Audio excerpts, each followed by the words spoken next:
What would you like your kids and grandkids to know about your dad? My dad was a very gentle, kind person. He always had a good thing to say about people, but he had some troubles. He fought anxieties and some depressions, kind of kept him a little bit down a lot. But I remember in my early years, he was just that, they didn't show that at all. I remember when I was probably in the first grade or maybe even younger, him and I went to get some straw for the cattle that ran out of hay because of a snowstorm. With a team of horses, we went out and I remember I didn't have very good cold weather shoes on, and he asked me how I was doing. I said, well, my feet are a little cold. And he said, well, hop up here. And he took my shoes off and took his big hands and rubbed my feet until they were warm. And I was very appreciative of that. So I had a good time, good memory of that. And as I got older, he seemed to be a little more preoccupied with concerns about anxieties and stuff. He was a good farmer. That first farm we lived on that I can remember, the first couple of years was really good. There was money, we had money, and bought a 1947 Chevy in 48 or 49, and after driving an old 35 Ford for so long, and I remember him buying a new disc for the tractor. Anyhow, everything was going on pretty good. Well, him and the landlord had a disagreement on about spraying the flax field. For those of you who don't know how flax matures, they turn blue with a little flower on it. And that's the head of the flax.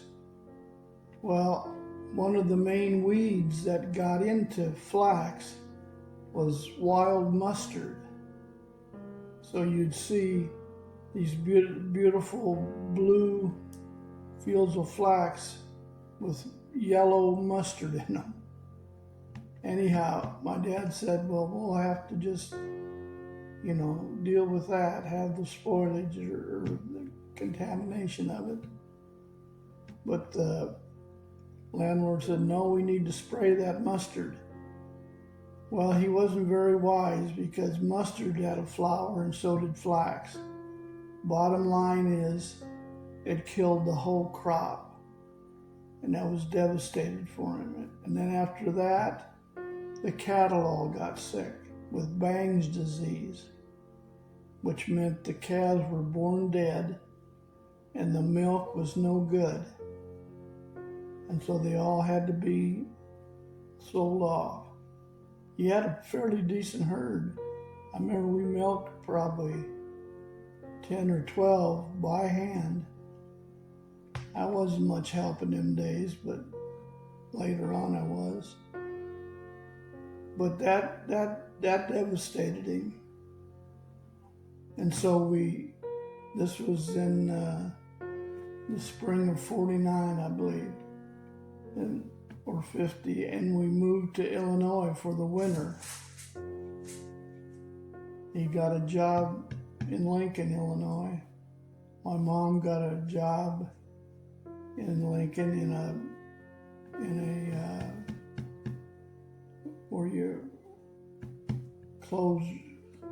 get clothes. A dress shop? No. Like a sewing? Where you clean clothes. Oh, a laundry? No. Dry cleaner? Dry cleaning. She worked in a dry I knew we'd get there. I got that out. We moved back then to North Dakota in the spring. He worked for the oil station there, delivering gas and oil to farmers, and my dad seemed to be doing pretty good. I remember one time he brought home, we had a house and maybe 2 acres right in the middle of town, and it had a barn on it. And he bought this little white calf, which was a brown Swiss calf, heifer. And we made a pet out of her. And it was just great. And he was gracious. I remember he always had a kind word, you know. And he found a farm up north of Lakota called the Walla Farm, and started farming there. And for the first year or two, it was pretty good.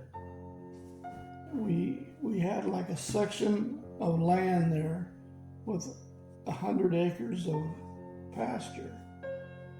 Well, he had his own cattle and milk cows, so we kept the milk, the cream check, and that was ours. The rest was on shares with the landlord. But he handled things well. He was a hard worker. If I can say anything about my dad, he was a hard worker. I remember laying in bed, the sun would come up at 5 o'clock in North Dakota in the summertime. And I'd wake up hearing that John Deere in the distance. He's already out in the field. During the school year, we had to do chores. My dad rolled with he said a lot of times, you kids don't have to come out, I'll do it. And that time we're probably milking 8 head. He would milk all of them, separate the cream, take the cream into Lakota and sell it for $6 to $8 a can. That would be the cash flow that he had for that winter. We had it was a hard time. I remember, North Dakota, I'd get 30, 40 below in the wintertime with the wind blowing. And we lived in one room in the house where the stove was. And but my dad, he made sure there was coal or wood there. I mean, he had a lot to hold together. So anyhow, the bottom line is what I can say about my father is that he had unsurmountable burdens with all the disease and situations that happened, but he rolled with it. He kept working, and but he died pretty young, and from depression, and that was sad for the family. But I loved my dad, and he was a good dad.